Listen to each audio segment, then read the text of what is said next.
It is Wild Card weekend in the NFL, so we are calling this Wild Card Wednesday. Stro, it's local sports with a twist, perhaps some out-of-the-box answers to some of the things going on around here, some of the questions. And look, we don't exactly believe a lot of this stuff is going to happen. We're just having a little fun. So, Stro, give me your Wild Card Panthers coaching hire.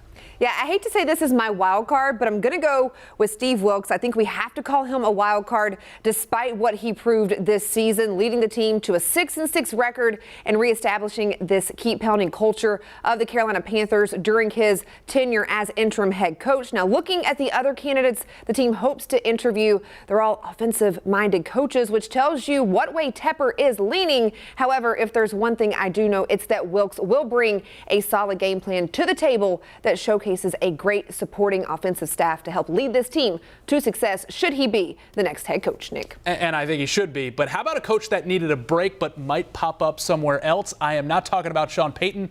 I'm talking about Sean McVay. Does he need a break, or does he just not want to be part of a rebuild in L.A.?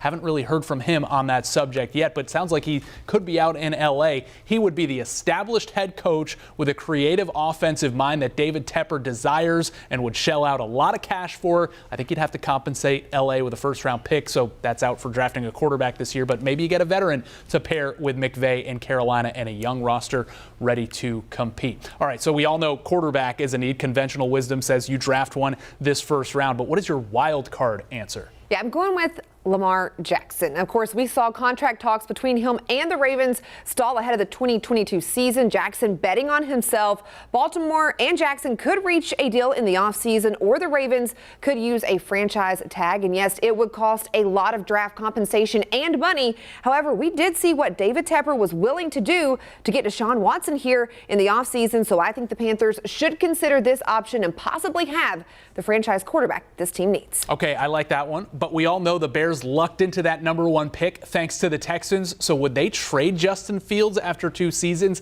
in favor of drafting Bryce Young in Chicago? That is enticing, but I think Fields has huge potential. I know he's struggled throwing a bit, but he's had a terrible line, not many weapons. He is a walking and running explosive play. I think he could be great in Carolina if they want to make that play. And if you're Scott Fitterer, how about getting J.C. Horn and Justin Fields out of that 21 draft, albeit 2 years later? It is Wild Card weekend, so why don't we talk about the actual playoff games? Got any upsets for this first round? Yeah, I'm going to have to go with the team and the guy that handed us that loss in Tampa Bay and killed our playoff dreams at the bank. Of course, Tom Brady never can count this one out. So my wild card for the Wild Card weekend is Tom Brady and the Bucs finding a way to take down the Cowboys. All right, staying in the NFC, give me the Giants. I think New York goes to Minnesota, gets revenge on the Vikings, who won this matchup by a miracle field goal. Minnesota, in my opinion, not a very good 3 seed. And how about this? The last 4 seasons, the 6th seed is 7-1 in the wild card round. It's a battle of rookie head coaches. I like Kevin O'Connell, but I like Brian Daboll more. Speaking of wild cards,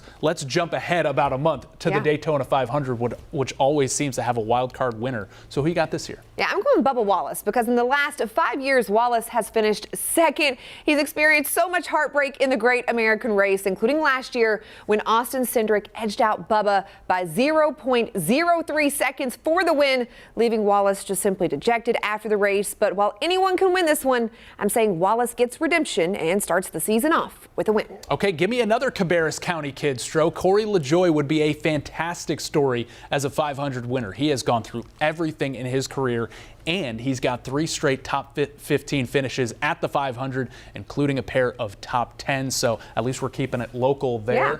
Wild card weekend, who knows what surprises are in store on the football field and in the offseason for the Panthers. And if we get any of these right, we're going to go play the lottery. That's right. All right, that's it for Wild Card Wednesday.